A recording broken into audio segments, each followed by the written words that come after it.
বললেন, খলিফা আপনি আমার বিষয়ের সমাধান করুন। খলিফা মনসুর বাগদাদের সমস্ত বড় বড় উলামায়ে কেরামদেরকে একত্রিত করলেন এবং তাদের কাছে ফতোয়া জানতে চাইলেন যে ঈসা ইবনে হাশিমের স্ত্রীর উপরে 3 তালাক হয়েছে কিনা। মুসলমান ভাইরা আমার, বাগদাদের সমস্ত বড় বড় উলামায়ে কেরাম শাইখুল ইসলামের নেতৃত্বে একসাথে বসে এই কথাই তারা একমত হয়ে গেল। আকাশের ওই পূর্ণিমার চাঁদ গোটা পৃথিবীকে আলোকিত করে, আর একজন মানুষ যতই সুন্দর হোক না কেন তার চেহারাইতে একটা ঘর আলোকিত হবে না। অতএব ঈসা ইবনে হাশিমের স্ত্রীর উপরে 3 তালাক হয়ে গিয়েছে। ডাক দিয়ে বলল, ঈসা ইবনে হাশিম বাড়িতে চলে যাও, বাড়িতে গিয়ে তুমি অন্য জায়গায় বিয়ে শাদী করে ঘর সংসার করার চিন্তা করো, তোমার স্ত্রীর সাথে আর ঘর সংসার করা সম্ভব নয়। মুসলমান ভাইরা আমার, ঈসা ইবনে হাশিমের মন খারাপ হয়ে গেল, তার মুখমণ্ডল কালো হয়ে গেল। তিনি মুখ খারাপ করে যখন তিনি সেখান থেকে চলে যাচ্ছিলেন, ঠিক সেই সময়ে ওই মজলিসে একজন তালবে ইলম উপস্থিত ছিলেন, একটা মাদ্রাসার ছাত্র উপস্থিত ছিলেন। সেই মাদ্রাসার ছোট্ট বাচ্চাটা দাঁড়ায় গেল, ডাক দিয়ে বলল, ও শাইখুল ইসলাম, আমি আপনাদের ফতোয়ার সাথে একমত নই। শাইখুল ইসলাম ডাক দিয়ে বলল, কেন তুমি আমাদের ফতোয়ার সাথে একমত নই? তখন ছোট্ট ওই বাচ্চাটা মাদ্রাসার ওই ছাত্রটা ডাক দিয়ে বলল, আল্লাহ তাআলা মহাগ্রন্থ পবিত্র কোরআনুল কারীমে পর পর 4 বার কসম খেয়েছেন। প্রথমে বলেছেন তিন ফলের কসম, 2 নম্বর আয়াতে বলেছেন জাইতুন ফলের কসম, 3 নম্বর আয়াতে আল্লাহ তাআলা বলেছেন তুর সিনিন, তুর আর সিনাই পর্বতের কসম, 4 নম্বর আয়াতে আল্লাহ তাআলা বলেছেন হাদাল বালাদিল আমিন, এই নিরাপদ নগরীর কসম। পর পর আল্লাহ তাআলা 4 বার কসম খাওয়ার পরে পঞ্চম আয়াতে কি আল্লাহ তাআলা বলেছেন লাকাদ খালাকনাল ইনসানা ফি আহসানি তাকওয়িম।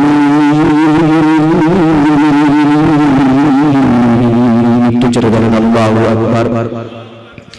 আল্লাহ পাক রব্বুল আলামিন পর পর 4 বার কসম খাওয়ার পরে তারপর পঞ্চম আয়াতে গিয়ে বলছেন, এই পৃথিবীর ভিতরে আমি যা কিছু সৃষ্টি করেছি সবার থেকে বেশি সুন্দর চেহারা আমি মানুষকে দান করেছি। আল্লাহ তাআলা মহাগ্রন্থ পবিত্র কোরআনুল কারীমের ভিতরে কোথাও বলেন না যে আমি চাঁদকে সুন্দর করে সৃষ্টি করেছি, আমি সূর্যকে সুন্দর করে সৃষ্টি করেছি, আসমান জমিনকে সুন্দর করে সৃষ্টি করেছি, অসংখ্য অগণিত খাল বিল নদী নালা পাহাড় সাগর ঝর্ণা নহরকে আল্লাহ তাআলা সুন্দর করে সৃষ্টি করেছেন। কিন্তু মহাগ্রন্থ পবিত্র কোরআনুল কারীমের ভিতরে কোথাও বলেন নাই যে আমি পাহাড় সাগর ঝর্ণা নহরকে সুন্দর করে সৃষ্টি করেছি। কেবলমাত্র একমাত্র আল্লাহ পাক রব্বুল আলামিন মানুষ সৃষ্টি করে তারপরে মহাগ্রন্থ পবিত্র কোরআনুল কারীমের ভিতরে ঘোষণা দিয়েছে, এই পৃথিবীর ভিতরে আমি যা কিছু সৃষ্টি করেছি সবার থেকে বেশি সুন্দর চেহারা আমি মানুষকে দান করেছি। অতএব ঈসা ইবনে হাশিম, তোমার স্ত্রী তো বর্তমান সময়ের বিশ্ব সুন্দরী, এই পৃথিবীতে সব থেকে নিকৃষ্ট চেহারার অধিকারী যেই মানুষটা, ওই মানুষটাও আকাশে ওই পূর্ণিমার চাঁদের থেকে বেশি সুন্দর। অতএব তোমার স্ত্রীর উপরে 3 তালাক পতিত হয় নাই। যাও যাও, বাড়িতে চলে যাও, বাড়িতে গিয়ে তুমি তোমার স্ত্রীর সাথে ঘর সংসার করো, তোমার স্ত্রীর উপরে 3 তালাক পতিত হয় নাই। নারে তাকবীর, নারে তাকবীর। আল্লাহ পাক রব্বুল আলামিন এই পৃথিবীর জমিনে যা কিছু সৃষ্টি করেছেন সবার থেকে বেশি সুন্দর চেহারা আল্লাহ তাআলা মানুষকে দান করেছেন। এমন সুন্দর বডি স্ট্রাকচার আল্লাহ তাআলা মানুষকে দান করেছেন যেটা কল্পনা করেও আপনাদের সামনে বলা সম্ভব হবে না। সময়ের স্বল্পতার কারণে মানুষকে আল্লাহ তাআলা কত সুন্দর বডি স্ট্রাকচার দান করেছেন সে ব্যাপারে আপনাদের সামনে আমি আলোচনা করলাম না। আমি আমার আলোচনা আলোচনার মূল যে বিষয়, আল্লাহ তাআলা শুধু এই মানুষকে সুন্দর চেহারা দান করেন নাই, মহাগ্রন্থ পবিত্র কুরআনুল কারীমের সূরা বানী ইসরাঈলের ৭০ নম্বর আয়াতে আল্লাহ তাআলা বলেন, ওয়ালাকাদ কাররামনা বানী আদম, আমি মানুষকে সম্মান দান করেছি, মর্যাদা দান করেছি। এই একই আয়াতের শেষ অংশে আল্লাহ তাআলা বলেন, ওয়াফাদ্দালনাহুম আলা কাসীরিন মিম্মান খালাকনা তাফদীলা, আমি মানুষকে সবার থেকে বেশি মর্যাদা দান করেছি, বেশি ক্ষমতা দান করেছি, বেশি শক্তি দান করেছি। রাইসুল মুফাসসিরিন হযরত আব্দুল্লাহ ইবনে আব্বাস রাদিয়াল্লাহু তাআলা আনহু এই আয়াতের তাফসীর করতে গিয়ে লিখেছেন, এই আয়াত নাযিল করার মাধ্যমে আল্লাহ তাআলা এই কথাই স্পষ্ট ভাষায় বিশ্ববাসীকে জানিয়ে দিয়েছেন, আল্লাহ তাআলা সবার থেকে তো মানুষকে বেশি সম্মান, বেশি মর্যাদা দান করেছেন। এমনকি নূরের তৈরি ফেরেশতাদের থেকেও আল্লাহ তাআলা মানুষকে বেশি মর্যাদা দান করেছেন, বেশি সম্মান দান করেছেন। একটু জোরে বলেন সুবহানাল্লাহ। এজন্য নবী বলেছেন, তুমি মাটির আদমকে প্রথম সৃষ্টি করিয়া ঘোষণা করিয়া দিলে শ্রেষ্ঠ বলিয়া, তুমি মাটির আদমকে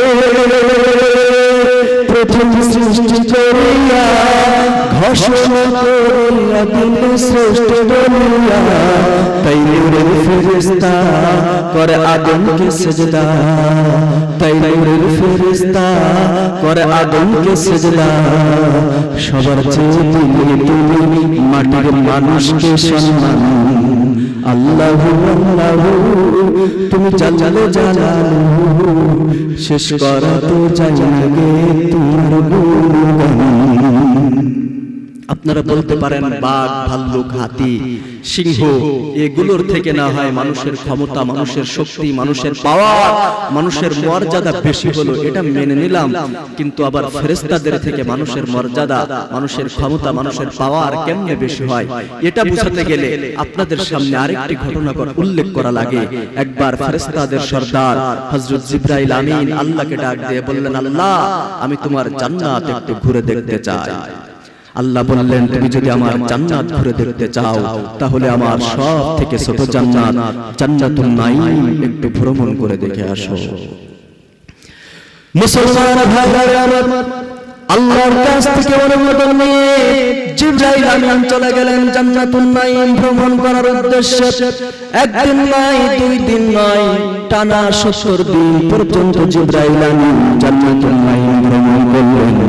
৭০ দিন পরে ক্লান্ত হয়ে আল্লাহকে ডাক দিয়ে বললেন, হে মাবুদ আমি আর পারছি না, তবে এবার তুমি বলে দাও আমি তোমার সব থেকে ছোট জান্নাত জান্নাতুন নাঈমের এই পর্যন্ত কতটুকু ভ্রমণ করলাম।